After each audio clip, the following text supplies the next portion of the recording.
ఓం శ్రీ మాత్రే నమః. ఛానల్లోకి స్వాగతం అండి. జనవరి 11 అమావాస్యలోపు సింహరాశి వారికి ఒక ప్రమాదం పొంచి ఉంది. నా మాట విని ఇలా తప్పించుకోండి. అయితే సింహరాశి వారికి పొంచి ఉన్న ఈ గండం ఏంటి? ఈ గండం నుంచి ఎలా తప్పించుకోవాలి? ఈ గండం నివారణకు సింహరాశి వారు చేసుకోవలసిన దేవతారాధనతో పాటుగా పాటించవలసిన పరిహారాల గురించి ఈ వీడియోలో మనం వివరంగా తెలుసుకుందాం. అందుకంటే ముందుగా మీరు కనుక మన ఛానల్ ఇప్పటి వరకు సబ్స్క్రైబ్ చేసుకోకపోతే సబ్స్క్రైబ్ చేసుకుని పక్కనే వచ్చిన బెల్ ఐకాన్ నొక్కి ఆల్ సెలెక్ట్ చేసుకుంటే మేము ఇలాంటి వీడియోస్ అప్లోడ్ చేయగానే ముందుగా మీకు నోటిఫికేషన్ వస్తుంది. ఇక వివరాల్లోకి వెళ్ళిపోతే, సింహరాశి వారికి జీవితంలో అనేక మార్పులు రానున్నాయి. ఒక గండం వీరిని వెంటాడబోతోంది. ఆ గండం నుంచి తప్పించుకోవడానికి ఈ రాశివారు చాలా జాగ్రత్తగా ఉండాలి. అలాగే కొన్ని దేవతారాధనలు, పరిహారాలు పాటించడం ద్వారా ఈ గండం నుంచి బయటపడవచ్చు. అయితే ప్రస్తుతం ఈ రాశి వారికి గ్రహఫలం ఎలా ఉంది అనే విషయాన్ని చూసినట్లయితే, సింహరాశి వారికి ఈ సమయం అయితే చాలా బాగుంటుంది. వృత్తిపరంగా, వ్యాపారపరంగా వీరికి మంచి గుర్తింపు లభిస్తుంది. విద్యార్థులకు మంచి ఫలితాలు లభిస్తాయి. అన్ని రంగాల వారికి అన్ని రకాలుగా కలిసి వచ్చే కాలంగానే చెప్పుకోవచ్చు. ఈ రాశివారు చేయాలనుకుని ప్రారంభించిన పనిని ఎన్ని అడ్డంకులు వచ్చినా పూర్తి చేయడానికి ప్రయత్నిస్తారు. ఈ రాశి వారికి చాలా మంచి సమయం నడుస్తోందని చెప్పవచ్చు. అయితే ఆర్థికంగా కొన్ని ఇబ్బందులు ఎదుర్కోవలసి వస్తుంది. అవసరానికి చేతికి డబ్బు అందడం అనేది కొంచెం ఆలస్యం అవుతుంది. దీని కారణంగా ఈ రాశివారు కొంచెం ఇబ్బంది పడతారు. అలాగే అప్పులు చేయవలసిన అవసరం కూడా వస్తుంది. కాబట్టి డబ్బు విషయంలో, అప్పు తీసుకునే విషయంలో ఈ రాశివారు జాగ్రత్తగా ఉండాలి. ముఖ్యంగా ఈ రాశి వాళ్ళు ఏ వృత్తిలో ఉన్నా కొన్ని మార్పులు లేదా స్థాన మార్పిడి చూడబోతున్నారు. మీ పై అధికారులకు, మీ సహ ఉద్యోగులకు మీరు చేసే పనుల గురించి కొన్నిసార్లు సంజాయిషి ఇవ్వవలసిన అవసరం వస్తుంది. వారితో తక్కువ మాట్లాడడం మంచిది. అలాగే వారితో వాదించడం అనేది కూడా చేయకూడదు. ఎందుకంటే మీరు కనుక వారితోటి ఎక్కువగా వాదించడం, లేదా నేనేం చేశాను, నేను చేసిన దాంట్లో తప్పేముంది అంటూ ప్రశ్నించడం లేదా వాదించడం ద్వారా మీ మధ్య భేదాభిప్రాయాలు ఏర్పడే అవకాశం కూడా ఉంటుంది. ఎవరైనా సరే మనల్ని తక్కువ చేసి మాట్లాడితే మనకి కోపం వస్తుంది. కానీ కోపం వచ్చినా సరే కొన్ని విషయాల్లో ఆలోచించి వాదన వేయకుండా ఉండడం మంచిది. ఇలాంటి వాదనలు వేయటం వల్ల అనేక సమస్యలకు దారితీయవచ్చు. కొంచెం టైం బాలేదు కాబట్టి ఈ రాశివారు కొంచెం సామరస్యంగా వ్యవహరించడం మంచిది.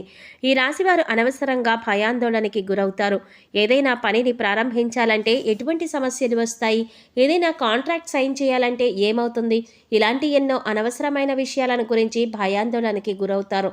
ఆరోగ్యపరంగా ఈ రాశివారికి ఎటువంటి ప్రమాదం లేదు. చిన్న చిన్న అనారోగ్య సమస్యలు ఉన్నప్పటికీ కూడా వాటి నుంచి సులభంగా బయటపడతారు. సంతానం విషయంలో లాభం పొందుతారు. తల్లిదండ్రుల విషయంలో తగిన జాగ్రత్తలు తీసుకోండి. ప్రస్తుతమైతే ఈ రాశి వారికి బాగానే ఉంది, కానీ రాబోయే రోజుల్లో కొన్ని ఇబ్బందులు ఎదుర్కోవలసి వస్తుంది. కాబట్టి కొన్ని జాగ్రత్తలు వహించాలి. ఈ రాశివారు ఎదుటివారితో మాట్లాడేటప్పుడు అర్థవంతంగా మాట్లాడాలి. లేకుంటే అనవసరమైన వాగ్వాదాలు ఏర్పడే అవకాశం కూడా ఉంటుంది. ముఖ్యంగా సింహరాశివారు ఈ సమయంలో చాలా జాగ్రత్తగా ఉండాలి. ఈ సమయంలో మీ యొక్క జీవితంలో ఒక గండం మిమ్మల్ని వెంటాడుతూ ఉంటుంది. అయితే ఈ రాశి వారికి ఆదాయం ఊహించని రీతిలో చాలా లాభాలతో ఉంటుంది.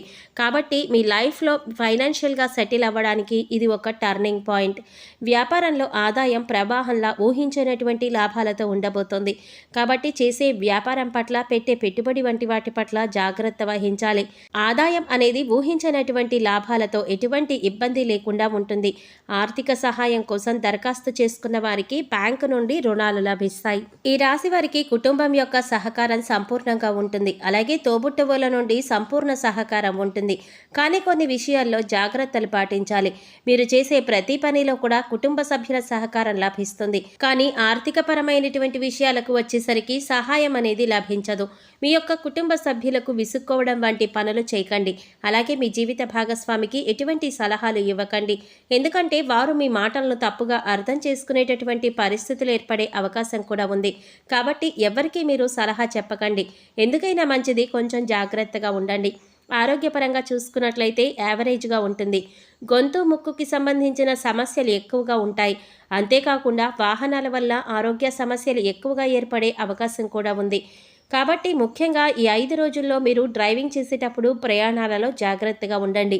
మీరు వెళ్ళేటప్పుడు, వచ్చేటప్పుడు చాలా జాగ్రత్తగా ఉండడం మంచిది.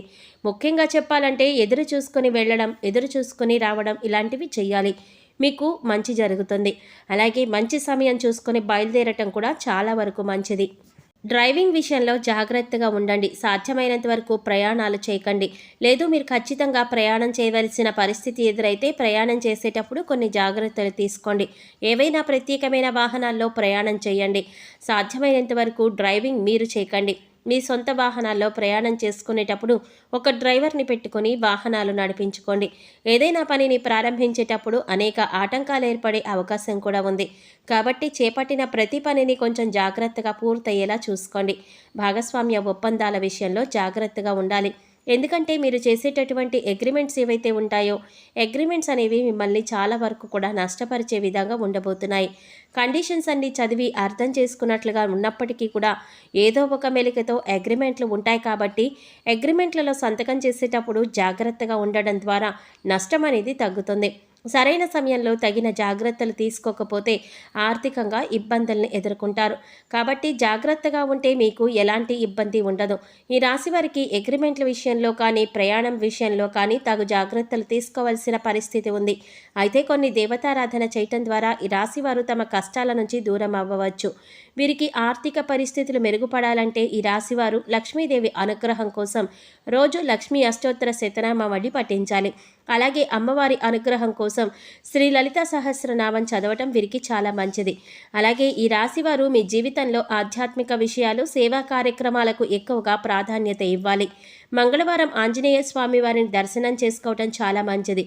ఈ విధంగా సింహరాశి వారు చేయటం ద్వారా సంపూర్ణ అనుగ్రహాన్ని పొందుతారు. సింహరాశి వారికి ప్రయాణాలలో గండం ఉంది కాబట్టి కొన్ని పరిహారాలు చేయటం ద్వారా ఈ గండం నుంచి విముక్తి పొందవచ్చు. ఈ రాశివారు రానున్న గండం నుంచి తప్పించుకోవడానికి పాటించవలసిన పరిహారాల గురించి తెలుసుకుందాం. సింహరాశి వారు మృదువైన మెరిసే సిల్క్ లేదా ఇతర మెరిసే బట్టలతో తయారు చేసిన బట్టలు ధరించడం వల్ల అదృష్టం లభిస్తుంది. అయితే ఈ రాశివారు ఏదైతే సమస్య ఉందో అంటే రాబోతున్నటువంటి గండం నుంచి బయటపడాలి అంటే అది మీ కుటుంబంలోని స్త్రీలపైన ఆధారపడి ఉంది. మీ కుటుంబంలోని స్త్రీలను గౌరవించండి. వారి ద్వారానే మీరు గండం నుంచి బయటపడతారు. ఈ రాశివారు మీ కుటుంబంలోని మహిళలను అనాథ శరణాలయాల్లో కానీ దేవాలయాల్లో కానీ స్వచ్ఛంద సామాజిక సేవా కార్యక్రమాలు నిర్వహించే సంస్థల్లో కానీ పేదలకు కానీ అన్నదానం చేయమని చెప్పండి. ఆర్థికంగా మేం బాగానే ఉన్నాము అనేటటువంటి వారు వీలైతే మానసిక స్థితి సరిగ్గా లేని వారికి వైద్యానికి అయ్యే ఖర్చును సహాయం చేయండి. ఇలా చేయటం చాలా మంచిది. కుదరని పక్షంలో మీకు వీలైతే కనీసం ఒక 10 మందికి భోజనాలు పెట్టండి. సుమంగళి మహిళలకు భోజనం పెట్టి తాంబూలం ఇచ్చి దక్షిణ ఇచ్చి వారి ఆశీర్వాదం తీసుకోండి. లేని వారికి ఆహారాన్ని పంపిణీ చేయండి. అలాగే సుబ్రహ్మణ్యేశ్వర స్వామి మందిరంలో 27 మంగళవారాలు 27 ప్రదక్షిణలు చేసి స్వామివారికి అభిషేకం చేయించుకోండి. ఈ విధంగా చేయటం ద్వారా సింహరాశి వారికి రానున్న 5 రోజుల్లో పొంచి ఉన్న గండం నుంచి బయటపడతారు. సో చూశారు కదండి, జనవరి 11 అమావాస్యలోపు సింహరాశి వారికి పొంచి ఉన్న గండం ఏంటి, ఈ గండం నుంచి ఏ విధంగా బయటపడగలుగుతారు అనే విషయాలన్నీ కూడా ఈ వీడియోలో మనం వివరంగా తెలుసుకున్నాం కదా. ఈ వీడియో మీకు నచ్చినట్లయితే లైక్ చేసి మీ ఫ్రెండ్స్ అండ్ ఫ్యామిలీ మెంబర్స్లో సింహరాశి వారు ఎవరైనా ఉంటే వారితో మర్చిపోకుండా ఈ వీడియోని షేర్ చేసుకోండి. అలాగే ఇప్పటి వరకు మన ఛానల్ కనుక సబ్స్క్రైబ్ చేసుకోకపోతే సబ్స్క్రైబ్ చేసుకుని పక్కనే వచ్చిన బెల్ ఐకాన్ నొక్కి ఆల్ సెలెక్ట్ చేసుకుంటే మేము ఇలాంటి వీడియోస్ అప్లోడ్ చేయగానే ముందుగా మీకు నోటిఫికేషన్ వస్తుంది. మరో చక్కటి వీడియోతో మళ్ళీ కలుసుకుందామండి. ఓం శ్రీ మాత్రే నమః.